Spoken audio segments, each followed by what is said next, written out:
Welcome to Podcasts on Demand, a continuing medical education activity. This activity includes the most recent and current clinical data presented by leading experts. If you are seeking continuing education credit, please review the disclosures and the requirements for successful completion of the activity prior to listening to the podcast. A link is found in the podcast description that can direct you to this information. Great. Thanks so much, Bob. So in the last section, or second to last section, we're going to talk about treatment of frail patients in the newly diagnosed myeloma setting. Please go ahead and submit your questions. And hopefully towards the end, we'll see if we can get to some of those questions as well. And, really, I think Bob touched on this early on in the discussion. It is really important to assess frailty in a myeloma patient. The majority of myeloma patients in the real world are older patients with a lot of comorbidities. And although all of us talk about frailty, we're not very good at assessing frailty. So out here, we've highlighted a bunch of different tools. I think Bob highlighted very nicely the IMWG frailty score. He also gave you the web link to that. That is a really useful tool which uses age. It also uses the Charlson Comorbidity Index as well as indices of activities of daily living. And it really does provide a good sense of what your patient can tolerate.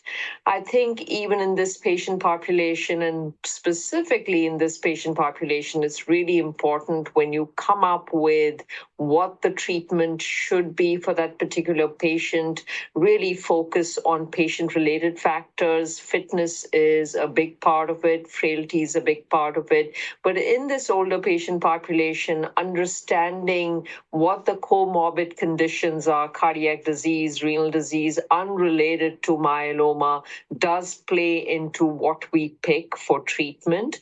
Obviously, one has to consider disease-related factors. Does this patient have very aggressive disease? Do they have extramedullary disease? Do they have disease with high-risk features? And then treatment-related is wherein I think shared decision-making is a big part of what you do in terms of picking treatment for patients, wherein, what is the goals of a patient? How close are they to a treatment center? Do they want to be on oral treatment? How often can they come to the hospital? What kind of a support system, social support system do they have before we make decisions in terms of what patients can get? So we're going to start off now discussing the MAIA trial. MAIA trial has really been the gold standard of treatment for the transplant ineligible patient population. This was a large randomized trial of nearly more than 700 patients, and they were randomized to the triplet of lenalidomide dexamethasone with daratumumab versus the doublet of len-dex. And this, I really like this trial because it does reflect sort of a real-world patient population. And if you look at this, the creatinine clearance of this patient population was more than 30 out here. So really what you see in the real world out here. And if you look at the data here, obviously the triplets were better than the doublets. So DARA-RD was the winner here with a median follow-up of a little less than 5 years. At 60 months, the PFS was 52.5% versus the overall survival at 60 months of 66.3 months. And when you did a longer follow-up at a median of nearly 90 months, there was a 33% reduction in the risk of death was observed with the triplet of DARA-RD. The median overall survival was 90.3 months. So this is really very remarkable data in this patient population. And this is the bar that has been set. And whatever we see going forward, we're going to go back to the MAIA trial and sort of compare it and see where we are and how much of a benefit the addition of whatever we are adding to this backbone of DARA-RD is going to be. So if you look at frailty here, the Myers trial has done a nice job of looking at frailty. And if you look at frailty, both in the non-frail as well as the frail patient population, this triplet actually did quite well. So adding on the DARA-RD to the frailer patient population, you do see an improvement in progression-free survival, which is quite remarkable. So based on the data from the Maya trials, we have a polling question here. Which one of the following is true for the transplant ineligible newly diagnosed patient? DARA-RD was associated with a 33% reduction of the risk of death. B, DARA-KRD was associated with 33% reduction in the risk of death. C is ESA-KRD was associated with a 33% reduction in the risk of death. D, ESA-KRD plus autologous stem cell transplant was associated with this 33%, or was it ESA-VRD? All right, I think the majority of you have answered as A, which is the correct answer here. We did talk about the Maya trial, and we saw that there was a 33% reduction in the risk of death when you added DARA to the RD backbone. So, in this patient population, we've actually done the modified RVD, and I think this is really important, and this is very close to my heart, because I think in this older, frailer patient population, modifying the treatments and modifying the dosing is really critical in terms of how patients can tolerate this. This was a small study. It was a phase 2 study, but this phase 2 studies really has been adopted by the majority of people the world over. Here we used a lower dose of lenalidomide. Bortezomib was given weekly subcutaneously, and the dexamethasone dosing was also much lower. And if you look at this patient population, again, the transplant ineligible patient population, we saw an overall response rate of way above 85%, and VGPR or better was seen in 80%. This translated into a progression-free survival of about 33%, with overall survival, median overall survival not reached. So as long as you can modify the dosing schedule of drugs, most patients can tolerate whatever is available for patients. And I think this is where frailty becomes a big part, assessing frailty and then dose modifying drugs in the context of myeloma is really important. We're also doing another trial where we're using a quadruplet. Pete is a part of this. This is part of the Alliance study where a quadruplet is being used. This is an all oral and subcutaneous, so it's DARA-IRD. In this case, it's ixazomib with lenalidomide and dexamethasone, and hopefully we will present some of these data later on at some meeting either this year or next year, we shall see.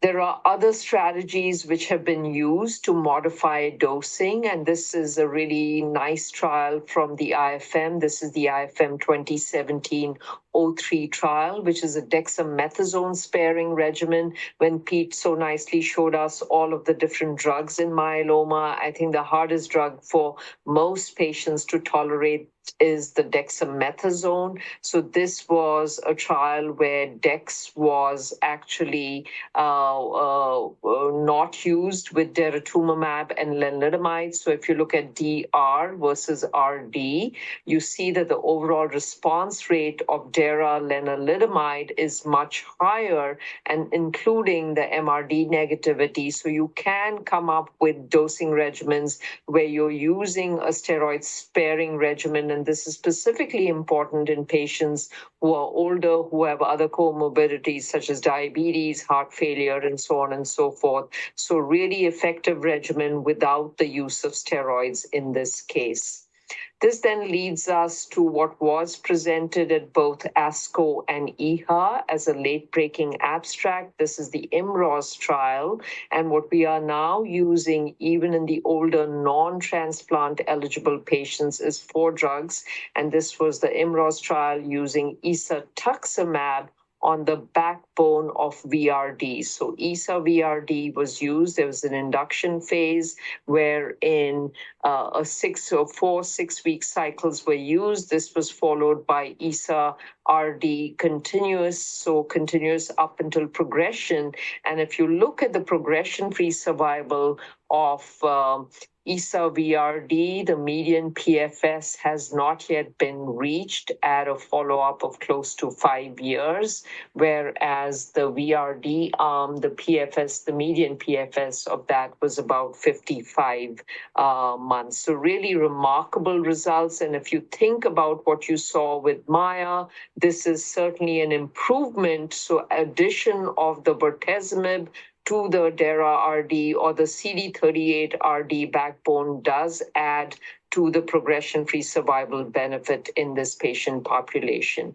Now, if you look at the IMROS trial again, and if you look at the overall response rates, there was an improvement in the VGPR rate of the quadruplet compared to the triplet. And specifically, even in this patient population, we are looking at MRD negativity rates. And if you look at MRD negativity rates, those were increased in the quadruplet compared to the triplet. And the median time to MRD negativity was also substantially different, wherein within 14 months you saw an MRD negative rate with the quadruplet compared to the triplet. Now, looking at all the different subgroups in the IMROS trial with the ISA-VRD, you saw a benefit in terms of, if you look at the hazard ratio across all of the different groups, you see a benefit of the quadruplet based on age, performance status, cytogenetic risk, stage, and so on and so forth.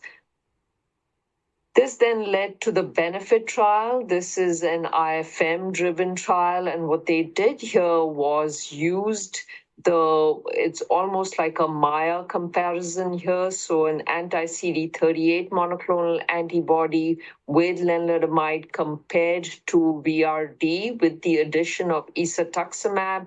And if you look at the data out here, this data, we don't have the PFS yet, but you see that the MRD negative rate has been substantially increased, and we know that MRD negativity translates into a progression-free survival benefit. So patients who achieved MRD negative at a rate of 10 times minus 5 with ISA-VRD was 25% compared to just about 10% at 12 months, and this depth of response kept increasing at the 18-month time point with the addition of bortezomib to the backbone of the anti-CD38 with lenalidomide and dexamethasone. There's an ongoing trial. This is called the Cepheus trial, very similar to the IMROS trial. This is VRD, but instead of using isatuximab, it's going to be daratumumab, and hopefully we will see data on this trial later on this year at a meeting either at the International Myeloma Society or at ASH later on this year. So that brings us to this case. This is a 76-year-old retired nurse. She presented with a pathological fracture of the lumbar vertebral body. Further workup revealed anemia, borderline elevated creatinine with some hypercalcemia. She was noted to have an IgG kappa multiple myeloma. She did have high-risk cytogenetics, which included a P53 mutation. There were no other notable translocations. So this was a transplant-ineligible patient with newly diagnosed myeloma, also had high-risk features. And this is your polling question. What would you consider as initial treatment strategy? Would you consider using DARA-RD in this patient? Would you consider using RVD light? Would you go with the quadruplet of DARA-VRD? or ISA-VRD, as we've seen in the IMROS trial, or would you consider DARA-IRD? I think the bottom line is most people are using a quadruplet, but I'm just going to pause here and pull Bob in first and then Pete as well, just to see what Bob, looking at this case out here, high-risk disease, older patient, has some renal insufficiency, but may have been because of hypercalcemia. What would you consider as your go-to regimen here? Yeah, definitely. I think really any of these options are reasonable, but at least from what we are told, there's no evidence to suggest significant frailty in this patient, and the high risk feature would argue in favor of incorporating a proteasome inhibitor. So I do think that C, D, or E are reasonable, and I would say that because we now have the IMROS data, that probably ISA-VRD, option D, is the one that we have the most support for of the 5 here. Yeah, but Pete, would you do anything different? No, I think Bob's absolutely correct. If you want to go with level 1 evidence, the IMROS regimen, ISA-VRD is the right answer here. The CD38 antibodies, both DARA and ISA, have performed well when added to standard of care regimens. So I think we all know what Cepheus is probably going to tell us, but until that day, I think IMROS is the right answer. Yeah, and I think just for DARA-IRD, I think we don't have, the I, which is the ixazomib, is not yet approved in the upfront setting. So unless it's on a clinical trial, we cannot really do that. And hopefully, like I said, we'll present some of that data in the future. Moving on to the next patient, this is a 79-year-old gentleman. He has long-standing IgG kappa MGUS for which he was followed by his hematologist for more than 10 years. While playing golf, he noted low back pain. He underwent further workup, and he had an M component of 3.5 grams with a new acute compression fracture of L2. There was no evidence of cord compression. On testing of his bone marrow, he was noted to have the 11-14 translocation and hyperdiploidy. So again, with his age 79, he was transplant ineligible, newly diagnosed with these cytogenetic features. You have a polling question for him. What would you do in terms of treatment? A is DARA-RD, like the Maya trial. B would be RBD light. C would be DARA-VRD. D is DARA-MPV, or E would be DARA-VTD, as done in the Cassiopeia trial. So this was a gentleman with standard risk cytogenetics 11-14 hyperdiploidy. And again, I'm going to ask our faculty, and we'll start off with you, Pete. With this gentleman in 2024, what would you pick as your treatment of choice? So the 79-year-old was golfing when they fractured their vertebra. So presumably this patient is relatively fit. So you could make the argument for a quadruplet in this case. And although this was not one of the answers, I think the benefit regimen, where you're using ISA-Len-Dex with gentle bortezomib, would be a really nice choice for this patient in their late 70s. I think DARA-Len-Dex is a perfectly appropriate answer for a patient with standard risk cytogenetics as well, or if this patient had had significant comorbidities and was not on the golf course when they fell apart.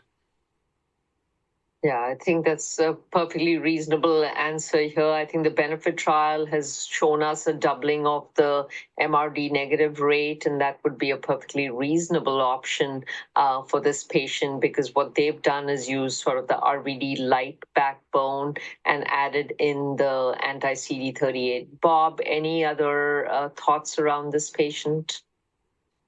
I agree very much with what Pete said. I think probably going the other way and saying what's least interesting here. I would probably try to avoid DARA VTD. Pete mentioned earlier the neuropathy that you can see with the combination of thalidomide and bortezomib, and that can be particularly troublesome in more mature patients, shall we call them, and they can also get constipation. And as most people know, melphalan is not exactly a terribly popular drug to use as part of induction therapy. So I think DARA MPV, although officially approved from the Alcyone study, would be probably also not my favorite here. So I think D and E would be definite negatives. Yeah, I think most of us on this side of the pond would agree with that. So just to summarize what we've talked about is outcomes with continue to improve. Triplets, I think, are certainly standard. And with the data that you've seen at ASCO and EHA, quadruplets are really taking a hold. And there's data now to show modified dosing with the quadruplets also. I think frailty is really important, and we sort of underappreciate it. It's hard for us to analyze how patients are frail versus not. So using some of the tools that we've talked about are really important. And as we start using triplets and quadruplets, because we are seeing such high response rates in all our patients, focusing on MRD negativity, even in the older, less fit patient population, is the key to translating into longer-term outcomes. We obviously have to focus on the toxicities of all the treatments that we do as well. With that, I'm going to switch gears and move to Pete again. Dr. Voorhees is going to bring us home with what's new in the newly diagnosed space. Pete? Thank you, Nupur. So I'm going to be talking about what's coming down the pike for newly diagnosed myeloma, and this will get at one of the questions in the chat. So there's a number of different immunotherapy approaches that are being studied as we speak for newly diagnosed myeloma patients. The 3 studies that are depicted here are for patients that are not undergoing an upfront stem cell transplant. And the common theme amongst the 3 studies is that they have T-cell redirecting agents incorporated into kind of standard treatment. So Majestic 7 is a study that will actually evaluate Daralan-Dex versus teclistamab, the BCMA bispecific antibody, with Daralan, and there's actually going to be a talquetamab Daralan arm in that study as well. So it's a 3-arm trial. Magnetism 6 is looking at the BCMA bispecific elranatamab in combination with daratumumab and lenalidomide against Daralan-Dex again. And then Cartitude 5 is a study that's looking at induction therapy with VRD, followed by consolidation therapy with cilta-cel, CAR T-cell therapy, and then maintenance therapy. So these studies will establish whether adding either the BCMA bispecific into the backbone or consolidating with BCMA-directed CAR T-cell therapy with cilta-cel is effective and safe in this patient population. With that in mind, part of the safety run-in of the Majestic 7 study was presented at ASCO this year. So this is the patients that received teclistamab. Again, that's a BCMA bispecific antibody with daratumumab and lenalidomide. Relatively short median follow-up, just over a year, but the overall response rates are over 90%, and virtually everybody has achieved at least a very good partial response, and the majority of patients have achieved a complete response as well. And as we all know, that those responses will probably deepen with longer follow-up, so they're off to a very good start.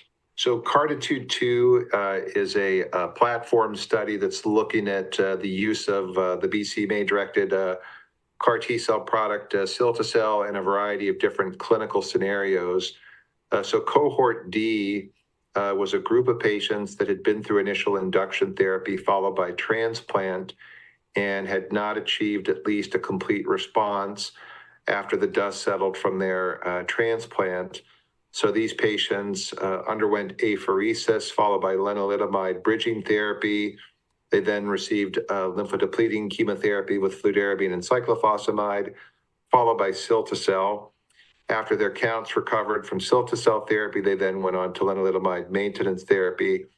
And as you can see here, the overall response rate was 94%, with the overwhelming majority of patients achieving at least a complete response. And as you can see here on the right-hand side of the slide, with relatively short follow-up, MRD negative rates are quite high, and we expect those to improve with longer follow-up. I think that this is important. So again, very small numbers of patients, so take this with a grain of salt. But while cytokine release syndrome was common, there was no grade 3 or 4 cytokine release syndrome in these patients. The rates of ICANS was lower than what we saw in CARTITUDE-1, for example, at only 6%. And none of those episodes were grade 3 or 4 in severity. And the rates of heme toxicity were also lower in the study as well. And I think this speaks to the fact when you give CAR T-cell therapy, when the burden of disease is low, the side effect profile of these agents is far more favorable. And with that, I'm then going to pass back to Dr. Raje to talk to us about what else is coming on the horizon. Sure. Thanks, Pete. So, as you pointed out so nicely, as we move these immunotherapies early, we hope to see better responses. It's just not just the disease burden being lower, they being able to tolerate these treatments better, but also your T cell function and health be better. So there's a bunch of newer CAR T cells also in clinical trials. Equicell is one of them. This is a fully humanized BCMA specific CAR T cell. A trial has been done in a small number of patients, and this is now being tested in the United States as well with the same drug product targeting BCMA. Similarly, we have this, which I think is really an exciting new way of making CAR T cells. It's called the fast CAR T cell. It's GCO12F. It's a dual targeting BCMA CAR targeting BCMA as well as CD19. The beauty of this CAR is the turnaround time of 5 days, because those of us who use CAR T cells, the 4 to 6 weeks of the waiting time frame is not necessarily what most patients can tolerate. So this data was presented at ASH. There were 22 evaluable patients, and the median follow-up was a little short of 2 years. The overall response rate here was 100%, with the progression-free survival at 18 months of 95%. So really remarkable results. We need to reconfirm this in a larger centered studies going forward.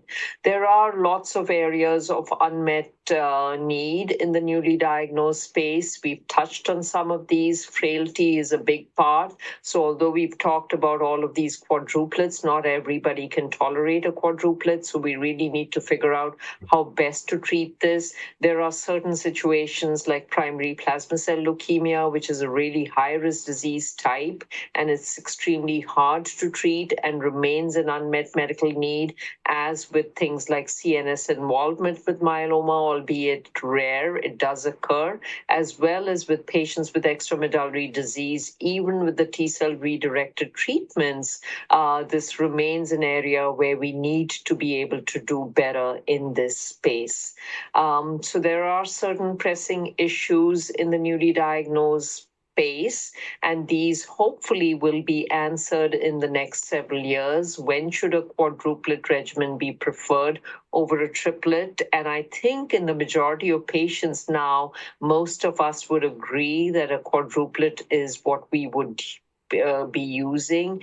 Are these what we are going to see is updates in how we use maintenance, specifically when we start using quadruplets. And I think this speaks to what Dr. Orlowski showed us very nicely early on with the master trial, where for the first time we've actually de-escalated treatment with the use of MRD. Not for all patients, not certainly for the high-risk patients, but there may be a standard risk group of patients where after a quadruplet, you can actually stop treatment. And how will sequencing therapy decisions change over time as we start using all of these combinations up front? So I'm just going to leave you with this treatment algorithm for the newly diagnosed myeloma patient. I think this keeps evolving. Every time we sit down and give a talk with myeloma, this changes around a little bit.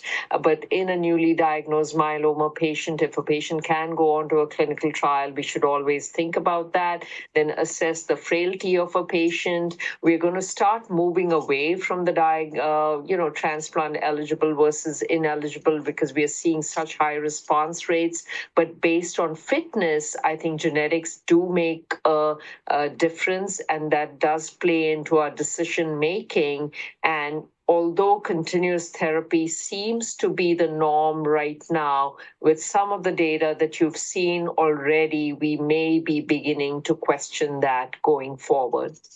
So with that, if we have time for questions, Pete and Bob, if anybody's been monitoring the chat room, do we want to go there? I'll hand it back to Dr. Orlowski. I'll be happy to take it back. Thanks for the great presentation. I think we have time for a couple of questions. One question that we didn't cover a lot about is on consolidation therapy. In your practice, how often do you add consolidation after autologous stem cell transplant for your myeloma patients? Pete, do you want to tackle that one? Sure. So I think in the U.S., it appears that the post-transplant consolidation is not being used very commonly. If you look at the Perseus trial, there were 4 cycles of induction and 2 cycles of post-transplant consolidation. Same was the case for CASCP and Griffin. If you look at GMMGHT7, there were 6 cycles of induction given before transplant. So the common theme is 6 cycles of therapy. And I think if you're going to reproduce the results of these trials, particularly when you look at the Perseus results, you need to do what they did in the trial. And I like the idea of splitting up the treatment into induction and post-transplant consolidation, because one of the things that we've noticed when you give a CD38 antibody with lenalidomide as part of induction therapy, that does have an impact on stem cell mobilization. So I typically recommend 16 to 18 weeks of induction therapy and then collecting those stem cells. If you go beyond that, you start to run into trouble.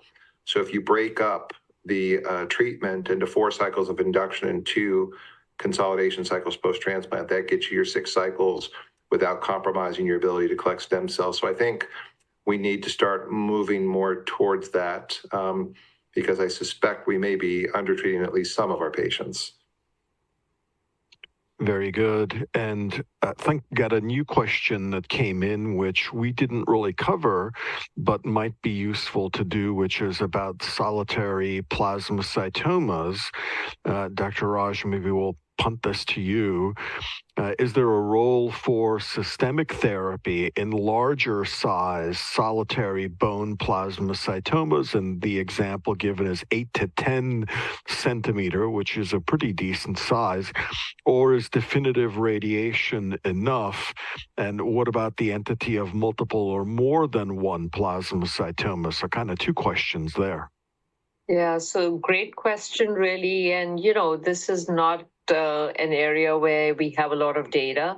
I will say that if you have more than one plasmacytoma, we almost consider that as macrofocal disease. And we do see that happen in patients. And those are the patients that I would use systemic treatment, because although they don't have a lot of disease in the bone marrow, the fact that they have multiple plasmacytomas, you're not just going to be using radiation treatment there.